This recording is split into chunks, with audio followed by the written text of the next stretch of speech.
The Democrats are so desperate that they're willing to eliminate the Fifth Amendment to the United States Constitution in order to get Donald Trump off the ballot, while claiming they're trying to protect the Constitution and our democracy.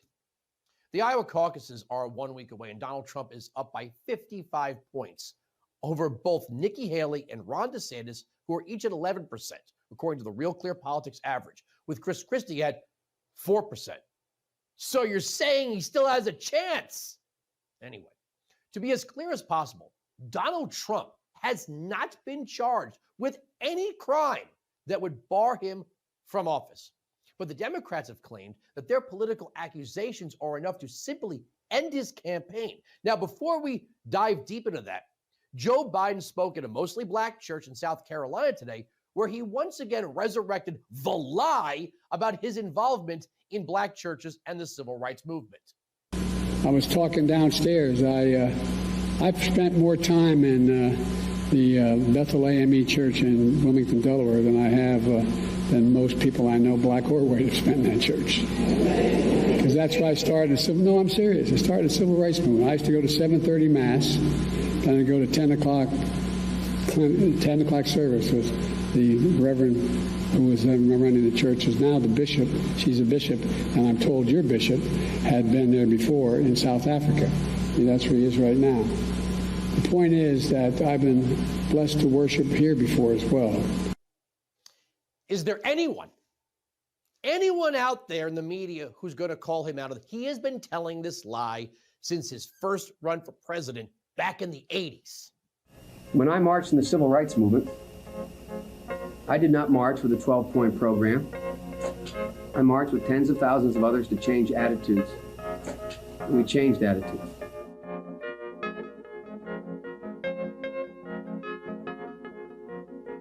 When I was 17 years old, like many of you, I participated in sit-ins to desegregate the restaurants and movie houses of Wilmington, Delaware. I came out of the civil rights movement. I was one of those guys that sat in and marched and all that stuff. Yeah. Maybe he forgot. I mean, he might have forgot that he admitted this was a lie, but then again, he probably forgot what he had for lunch. During the 60s, I was, in fact, very concerned about the civil rights movement. I was not an activist. I worked at an all-black swimming pool in the east side of Wilmington, Delaware. I was involved in what they were thinking, what they were feeling. I was involved, but I was not out marching. I was not down in Selma. I was not anywhere else. I was a suburbanite kid who got a dose of exposure to what was happening to black Americans when I'm in my own city.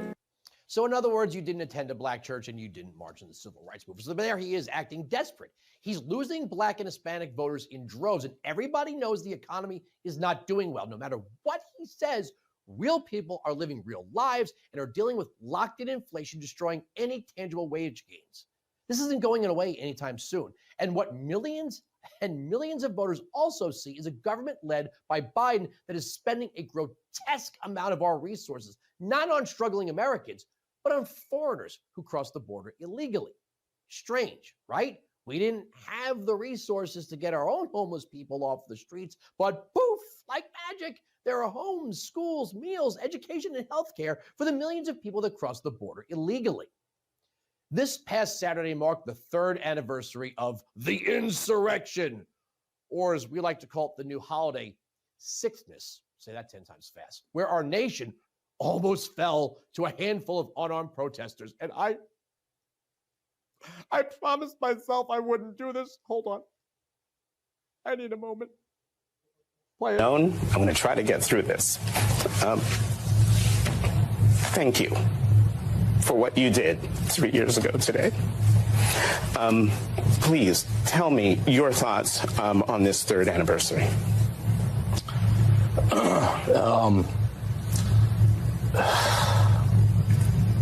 We are still in the midst of the same fight that began on January 6th, 2021. And we have a lot at stake in this country. And I think that it deserves every American's attention. All right, be honest. Don't say it out loud. What word were you screaming at the television when you see that man cry? When you make Democrats cry, that's it. You're done. Now, all of a sudden, the party can't stop talking about civil rights, the Civil War, excuse me, all of a sudden believes in states' rights. If you believe he engaged in insurrection under the plain meaning of the 14th Amendment, you believe he's ineligible to be president. Those laws, those are up to the states. They have different laws from state to state. I don't think he should ever have been president. But nonetheless, there is a view of the Constitution in Article 14, Section 3, that he should not be able to run for president. But that's not the point. The point now is that, again, different states have different laws. We don't think in California that it applied. In our state, that's what the decision was made here. But anyway, not to go into that because that's very intricate. What is very clear is that the American people want us to honor our oath to protect and defend the Constitution of the United States. Right. That's not the point, she says. So let me read this to you. The Fifth Amendment to the United States Constitution.